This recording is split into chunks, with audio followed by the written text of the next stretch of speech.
ang different types of ecosystem right here sa ating school. So get ready for a hands-on activity later where kung diin nyo ma-discover ang beauty and the complexities of our different ecosystems and their inhabitants. So let's talk about something today, which is our ecosystem. So, sino may idea kung ano ang ating ecosystem? Karangga, yes. Sir, para sa ako, ng ecosystem, ang muna siya ang mga tanan nga living things, tagnang living things nga kapalibot sa ato. Like how we humans ga-interact sa plants and animals at kung paano man sila na ga-interact sa ato kung maka-benefit sa ato.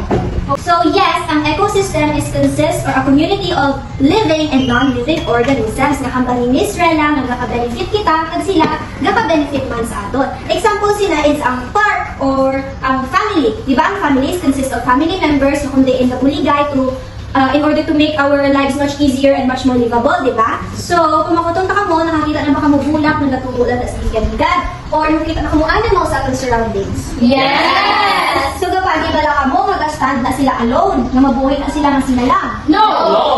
So, maaman lang yan. No, ma'am. Kaya nakadepende sila sa isa kag-isa. Yes, the answer is no. Each individual or each organisms na ari day sa Earth is gadepende sa isa ka isa. So, ang atong himuon subok, I hope excited ka mo, is maghimo kita sa atong na mini ecosystem. Ang pinakadami is my friend! Yay! So, ang atong materials nila is a plastic bottle. Pero, need ka po magkuha stones, plants, and soil na makita sa atong nga environment or sagwa sa atong nga classroom. So, ready na bala ka mo? Yes! Para mas mapadali ang pagiging sa atong mini ecosystem, I will group you into two groups consist of 3 members. So, sa group 1 is si Marlon, si Saini, and si Rona. Okay, muna siya atong group 1. Okay, sit down. Settle down na. Ang group 2 ta, si Irish, si Rowana, and si Rita. So, ready na ka mo? Maging sa itong activity? Yes!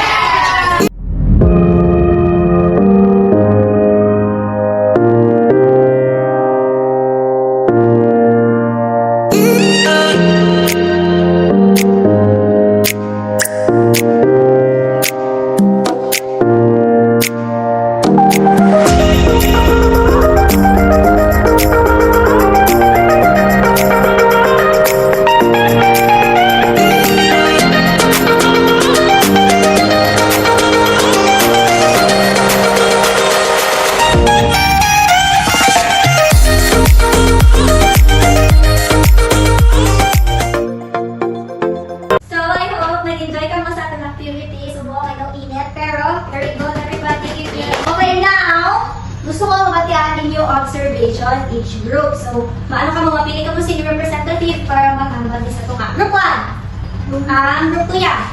Okay, let's start with Marlon. Sir, may importante sila. Ay without this or without sa mga specific na mga talong na gimbutang dinamon, hindi kami makaka-create sa namin nga na mini ecosystem. Hello everyone! So ang na-notice ko sa mini ecosystem is ang importance ang tatlong ka-parts, ang sunlight, water, kag soil. Kaya para sa among talong, kulang sa water, so ang nagwa sa among bulak, nagluyot siya. Bulak na. Thank you. So, kita ko inyong effort nga mangita sa inyong material sa gwa and siguro may difference inyong nga obra, but I conclude na kamutanan are winners!